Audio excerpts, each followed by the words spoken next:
Hello and welcome to the Foundation Focus. My name is Bill Dendy and I am so excited today because today we're going to talk about a successful story in the venture of global grants. We have with us today a couple friends from Waxahachie. Dave McSpadden, y'all might know our past district governor, Dave McSpadden, yes, who's done a whole lot of good work towards getting this grant going, but a relatively new Rotarian, our friend Mr. Epperly, who I guess you carried a lot of the water on this one. Yes. And I'm grateful that y'all are here with us. And from the district, we have our Global Grants Chairperson, Cece Theophine, or Cece Chamakala. How come you let me call you Theophine for 10 years? Well, how much time you have? I'm a little slow, I know. Okay, Chamakala, I got it now forever. God bless you, sir. Good being with you. Great working with you. And you're just back from India. Yes. And you took how many Rotarians? We had 14 Rotarians with us to visit North India and South India, and also we visited not just the country, but some of the projects we did in South India. Global grants, matching grants, all kinds of grants. I love travel anyway, but to travel and go see some of the good work that Rotarians have done, it's sublime. And I think that it makes people more Rotarized. Yeah. Get out there and see the work we're doing. And I'm really excited about the work that y'all got done because, Eric, you were sharing with us, when did this thing finally get funded? Tuesday of last week, so that would have been the February 7th? 6th or 7th, yes. Yeah. Oh my goodness. So it just happened. Yeah. And this was a year-long journey to make it happen. Exactly a year, yes, sir. And some people say a year is pretty fast for a global grant, but it doesn't have to be, right? Correct. No. How much time do you think you could have shaved off that overall process? Easily 6 months. Yeah, I agree. Well, today we're going to share with all y'all the best practices we've learned in doing global grants in India and global grants in Africa and global grants all over the world. Yeah. But what may not be as well known in doing the process so that you can shave 6 months off the process or at least get the ball across the goal line. David, why don't you tell us just a little background about what was this mission that y'all set out? How did you learn about the mission? Sure. And we even have a couple pictures we can share with everybody. Yeah, so a gentleman named Sam Tambo Otieno from Kenya is a Rotarian in the Suna Migori Club in Kenya. And he showed up in December of 21 at our Rotary Club in Waxahachie. Of course, the first question I had was, how'd you find Waxahachie? Because we have people in the Metroplex that can't find Waxahachie. So I asked him, he said, well, he had a niece in Lancaster that was now an American citizen and was helping him. He was over trying to raise funds, but he also needed a Rotary makeup. Well, by the end of the lunch, we were almost like brothers. It just was a click. It was a natural connection. And Sam, although he's a civil engineer in Kenya and has a construction company where he designs and builds roads and bridges for the government, he has been using money out of that business to support, since 2016, a new medical center that started in a tent under a tree. And now there's a 10-building medical center campus there. I was so impressed by his efforts and his work, I felt like that there should be some way we could help him. So after multiple conversations with him then on, also in our club, I'm that was then and still am the International Service Chair. So after all of these conversations that we were having, we fell upon the idea that in southwest Kenya, in Homa Bay County, there is, I think, only one other private ambulance. The rest of them are a handful of government ambulances. So the ambulance is what was needed. And in fact, we have I think a picture of Well, right now we're showing a picture of a beautiful ambulance that was needed, but we also have a picture of the way people used to get carried. The way they used to do it. Now, we only got the picture. I've seen the video. Yeah. Can you describe what we're looking at right here? Okay, so what this is a woman who had malaria. She was an elderly lady, and she had come in with her granddaughter holding on to her on the back of this bike. So there's 3 people on this bike, and that's the way they get around in this part of Kenya. If you're fortunate enough to be able to scrape together $2 US, which is 200 Kenyan shillings, you can get a motorbike ride to wherever you want to go. But that's how she showed up at the medical center when I was there last year. And they had to physically lift her off of that bike and put her into a wheelchair. She was not able to walk. She was in the advanced stages of malaria and about to die. when she came. So the ambulance need was prolific. I remember seeing a video of a person who was involved in a car accident, had a broken leg. And you had to pick up the person with a broken leg, balance him on the back of a motorcycle Yeah. that held on for dear life in pain because With there his was wife no hanging on painkiller the back of him to hold him on. to get him to medical Yeah, treatment. he had to lift that broken leg up over the back of the bike just to get on it. So yeah, So it's obviously a big need, and you saw the need, yes. and you went So to what Africa. I did is I got in front of the club, our Waxahachie club, and I said, I need to get at least 3 volunteers to be involved in a global grant and through the International Service Committee. And the only caveat is that the qualification, meaning that you can't have been a Rotarian more than a year. Because I truly believe that if you can find new Rotarians who are fresh and passionate and open-minded, they haven't been in a long time, haven't already made up their mind as what it is they want to do, they'll be more open to getting involved in something like this. If it touches their heart, they'll get involved. So there was several people that volunteered, and Eric wound up being the grant chairman. Fabulous. Eric, tell us a little about your experience at that point and how you got behind this and what your voyage has been as you brought this grant to completion. Well, the first thing is he got up in front of everybody in Rotary and asked for assistance, and something just told me to say yes. And I listened. I'm glad I did, because I've met great friends. And throughout this process, I really wasn't able to be able to do it without the support of Dave and Sam. I mean, they were there to lean on, as well as CC. Any questions that I had, you as well, Bill, y'all helped me through this process. I wouldn't have been able to do it without y'all. Well, it does take a person who is motivated, who wants to get through the process to get there. Yes. And then resources like CC, oh my gosh, I'm so grateful Me that he too. serves on Global Grants Chair, because he started off by doing a whole bunch of these things and has experienced a whole lot of the challenges that anyone who does a Global Grant is liable to experience. Yep. And so that allows us to provide some feedback. But in spite of all these resources, we always discover there's something more to the story. And I like to first point out some of the resources. I mean, Rotary International has a ton of wonderful resources for us. On the RI website, you can go and find global grants. You can find out what global grants support, how they're funded, and how to be qualified for global grants. And that's great information, and it allows you to see if you have a project that would be large enough and in an area of focus that would make it possible to obtain a global grant. But beyond what's in the brochure, you do have to work with your district, make sure the money is there to get that help from the district, and make sure you get club support, and make sure you have club support elsewhere.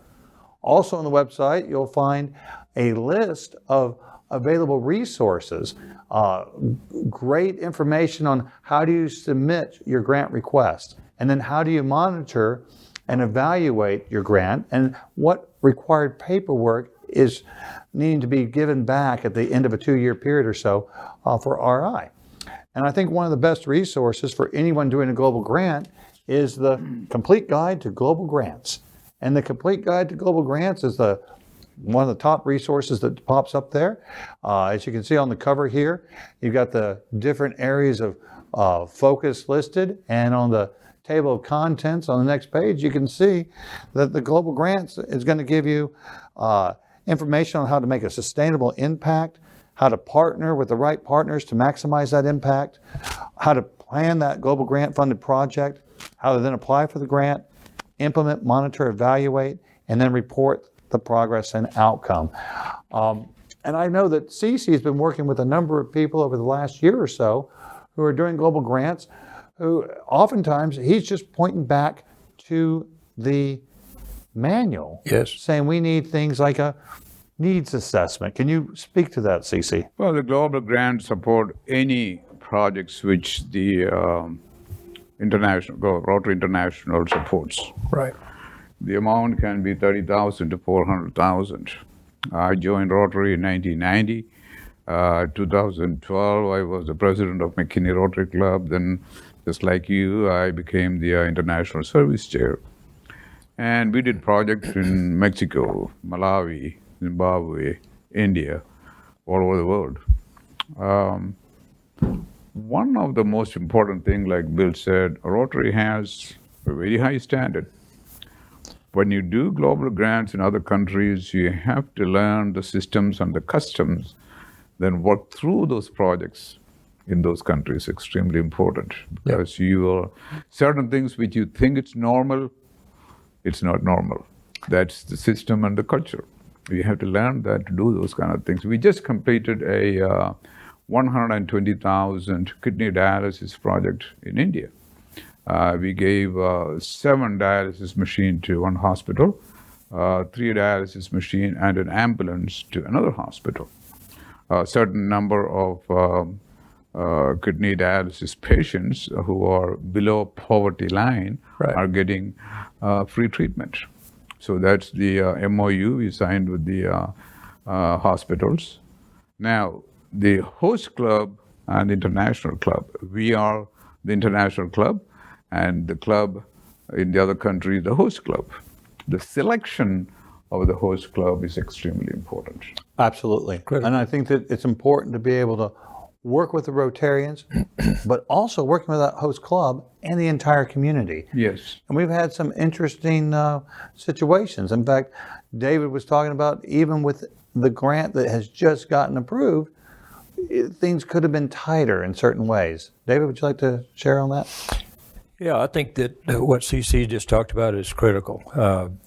You don't want to go into a partnership, any kind of partnership in the world, without both parties being on the same page and understanding and being as passionate and motivated about it as you are. Most partnerships I've ever been involved in business only broke up because one person was doing most of the work and the other one wasn't pulling their weight. And that's a common theme throughout humanity. But in this case, it's even more important because you are not able to be with the host club overseas there every day or being in their weekly meetings. You're not able to actually monitor what the conversation, even the verbal conversations that are going on around this. So unless they are absolutely on board early in the process, it's going to be difficult after that. That's just a given. And Eric, in y'all's present situation, y'all kind of ran into an issue, didn't you? Yes, sir, a little bit, but I think we got it hashed out. What I can say is basically you need somebody with boots on the ground at the host club that you trust, that can speak for you and speak to the club to get your message across. Beautiful. The challenge, as I understood it, was the Rotarian wasn't as connected with the club leadership as maybe he should have been. Yeah, Sam was not. Well, his club is an hour away, and he's a very busy guy. And so he didn't, like many of people here in the States, don't make every meeting all the time, and they don't have Zoom over there for their meetings. So if you're not there regularly every week championing what it is that you started personally, then the other club members tend to feel left out. So when you come down to the end of it and the funds are there, that's not the time to start getting everybody on board. That's too late. People tend to support what they help create. So helping them get involved in creation of this program early on is absolutely critical. Well, funding is coming from the international club, but all the information, the execution has to be by the host club. Yep. So that's why the selection process of the club, and I think the MOU called for 3 committee members from both clubs. Yeah, the memorandum of understanding is very clear that best practices mean that there's a minimum of 3 on each side. The host club, which is in the country you're trying to help, and the international club, which is our sponsor club that gets it started. If you don't have that, your chances of getting off in the ditch is pretty good. And the reason why the project in India is successful is instead of 3, we had a committee of 7 for the dialysis project, and 3 of them were doctors. Yep. And the Rotary Club of Kottayam East, that's the host club we've been working on, extremely honest, gave all the information, and they're still going after 2 years, it's still doing a good job that's great. and reporting and The other thing that could have saved us a lot of time yes. is that we just were basically ignorant of some of the processes that are not described in this document. Well, let's definitely talk about that, because I know that there are things on the checklist that I see people get off on the ditch because they didn't follow the checklist. Right. One of those things is to make sure that your district and your club are in good standing. And I'm embarrassed to say that we've had people go a long way down the road only to find out that a report that was due to RI years ago was never done by this district or this club, and they're not in good standing. And all this work has been put in by Rotarians on both sides. Had we followed the checklist, that wouldn't have been an issue. That's right. 3 Rotarians, 3 committee members on both least sides. Absolutely. If we follow the checklist, it seems that people get in trouble are the ones that say, I got a guy, we're their guy, and we go forward without the buy-in of the whole club. Absolutely. But beyond just following the checklist, which would solve a lot of issues, what else is there, David, that we need to be aware of as we start doing it? Oh, and besides the other thing that you've mentioned, on things are culturally different in some places where we had to report to RI when there's malfeasance, because we want to maintain our high ratings with Charity Navigator and other watchdogs. We want the money going to where it's supposed to go. We want an MOU followed precisely. And we know that things can change along the way, but we care about making sure money goes to where it's supposed to go. And sometimes y'all had a situation that money was attempted to be diverted. You stopped that. Yeah, 2 things. One of them is that, back to your list, if you are following the checklist, it'll help you stay out of trouble. But we did not know, for instance, that we were supposed to it was a big revelation for both of us, I think, that we needed to make sure that we were connected with an advisor at a Rotary Foundation. So we were running around collecting money from clubs and are so grateful for all of the wonderful clubs in District 5810 that jumped on this and really helped us get started in a positive way. But it was late in the, or maybe early summer, before we were actually connected with somebody at the RI Foundation that started giving specific feedback, guidance to how many drafts of the application had you sent before? We went through 4 drafts. So we had sent 4 drafts of the application only to keep bumping against the wall. And who was your advisor? Sarah. And Sarah, wonderful. Yes, We'll tell you exactly how to phrase things to make sure that you're doing it correctly. And sometimes it's just a matter of how did you state what you're going to do. The project didn't change, Right. but you stated it in a way that meets the requirements. And for those of us who don't do this on a daily basis, you just don't know how to do this without an advisor. And who did you work with? Well, actually, in the global checklist, one of the most important thing is the template. That template has to be done that give you all the information to complete the application.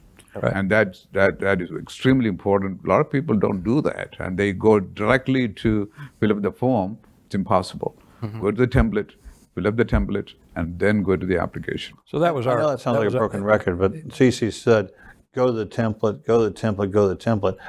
Many times to many people out there, and it seems that for whatever reason, they want to jump right in without the template. Well, I think the temptation for us, the temptation was the feeling, the pressure that, okay, our clubs threw in the first tranche of money. Then we had to raise the rest of it up to, in our case, $24,000. So there's a lot of pressure on getting out and speaking with clubs. It takes time. You have to meet people. Fortunately, I've been in Rotary long enough to know a few people, and so I was able to get out and talk to some on behalf of what Eric was needing. But if you put all your eggs in the basket of raising money and you kind of let all this other on the side, you're going to wind up getting clotheslined at some point in the process, and that's what happened to us. So I think that's why this video is so important, and I really hope that clubs will take it to heart and understand that this is absolutely doable, and it doesn't have to be as much hair pulling as what we went through, but that's what this video is all about. I love it. So you gave us a key thing: get in touch with your advisor as quickly as possible Yep. at Rotary International. Yeah, we just didn't know that was something we can needed to do. save you so much time on rewrites Yes. and making sure that you've got somebody also in your corner that understands what you're trying to do. Yes. Because you can explain it and they can actually guide you in the way to make sure you're into the right avenue of focus, area of focus. Right. Make sure that you are in a compliant way of doing business.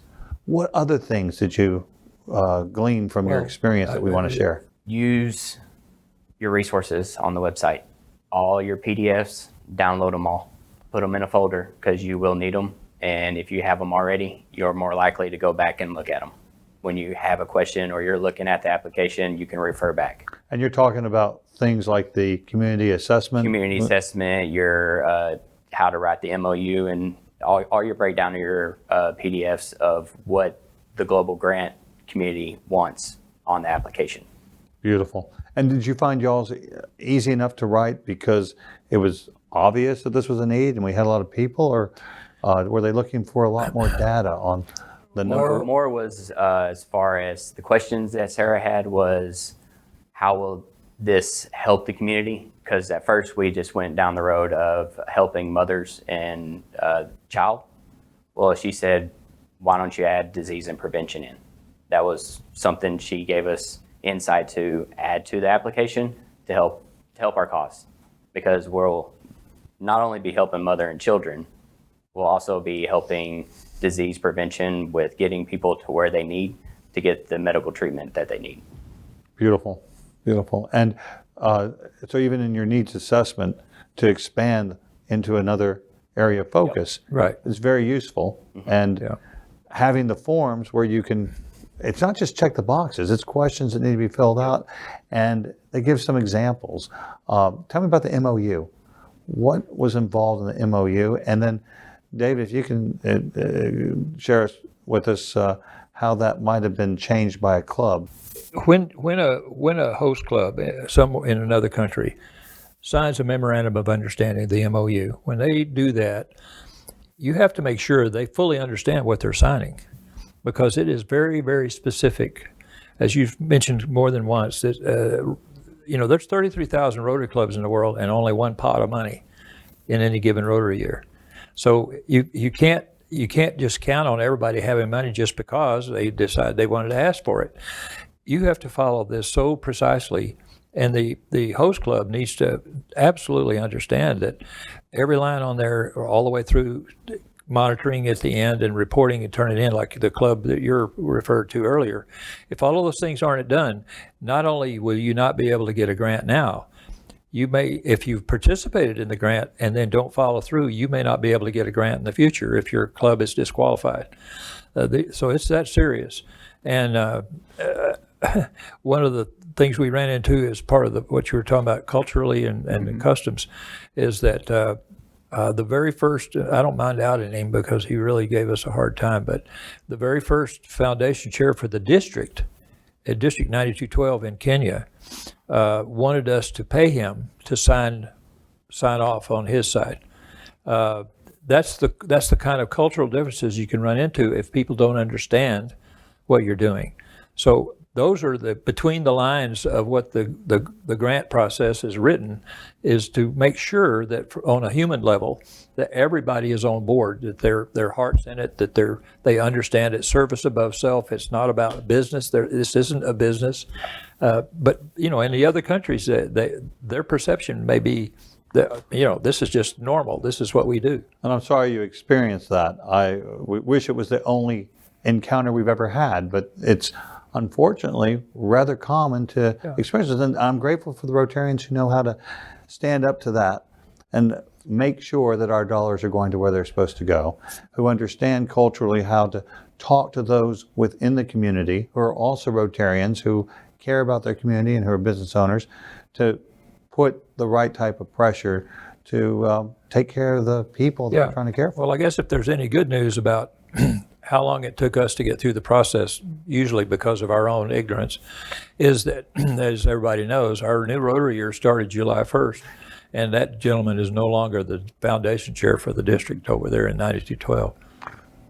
Well, Bill, in addition to the checklist and website and all those kind of things, on district level, we can help.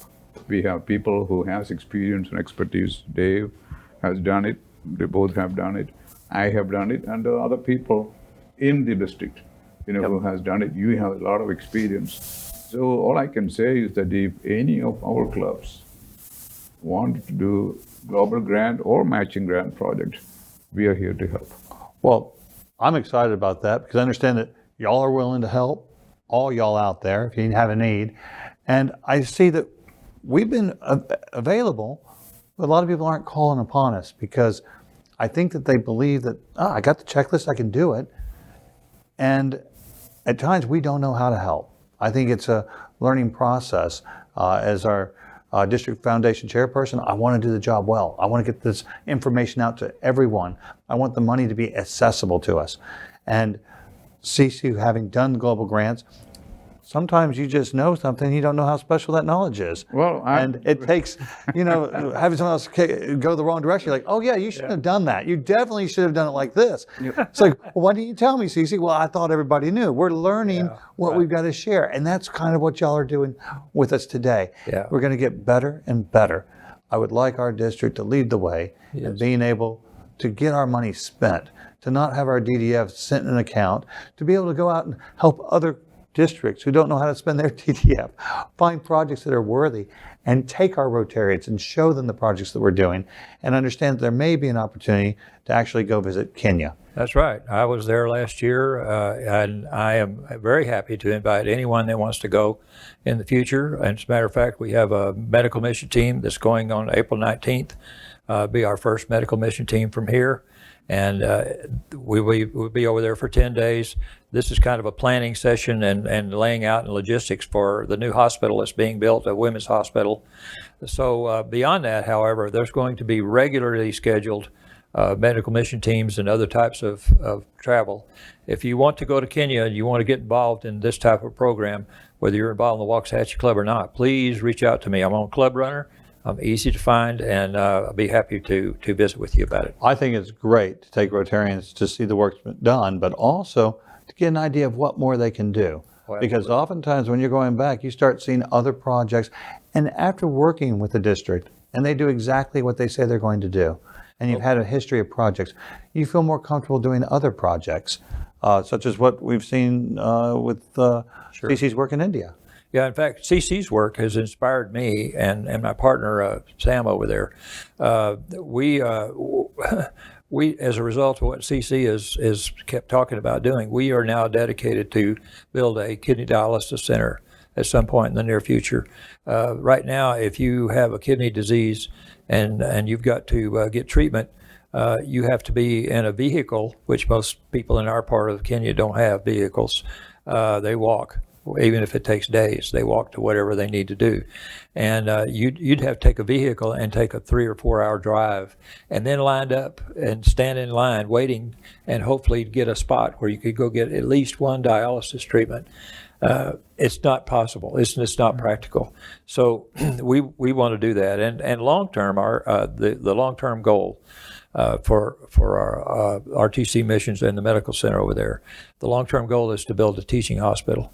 That will have many, many more services that just simply don't exist. So there will be countless opportunities to get involved, come on board. If you've got some things that you want to talk about as a club, again, reach out to me. There's just plenty of opportunities. You don't have to guess as to, well, how do I get plugged in to start a global grant? CC has got plenty of opportunities left. We have plenty of opportunities in Kenya, and I know other clubs do too. So just get in the mix. In fact, I would recommend at some point that if you're involved in grants and you want to learn more about it, start coming to the district roundtables that are announced on the district website, because there you're going to be able to hook up with other clubs, find other opportunities, and it'll start clicking for you.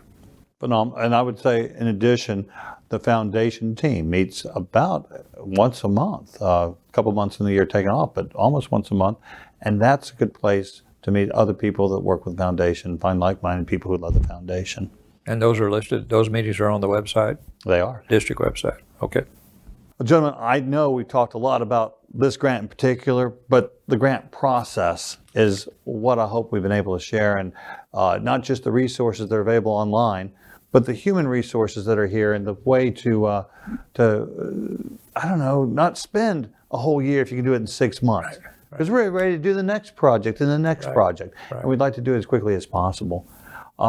Is there anything else y'all can think about that we should be sharing with folks out there? I think we've pretty much covered it. What do you think? I think so too. If y'all need help, give us a call. All right, and this is Eric, and we'll get Eric Eric's Epperly. information. Eric Epperly. Dave McSpadden. I'm on board. I'm CC here. All I can say is that funds are available. We are available. Just call us. We are ready to go. Cece Chamakala, not Theophine. I got it. My name is Bill Dendy. I'm our district foundation chair. I stand by ready to serve in any way possible. I am so grateful for the very phenomenal forward progress we've had and the impact that we're making, an impact we're making in Kenya, India, Malawi, all over the world, but also right here as our district grants have just been funded for this year, and people are looking for ways in which we can serve our local community, the world at large, and each other. Till next time, it's Foundation Focus. God bless you.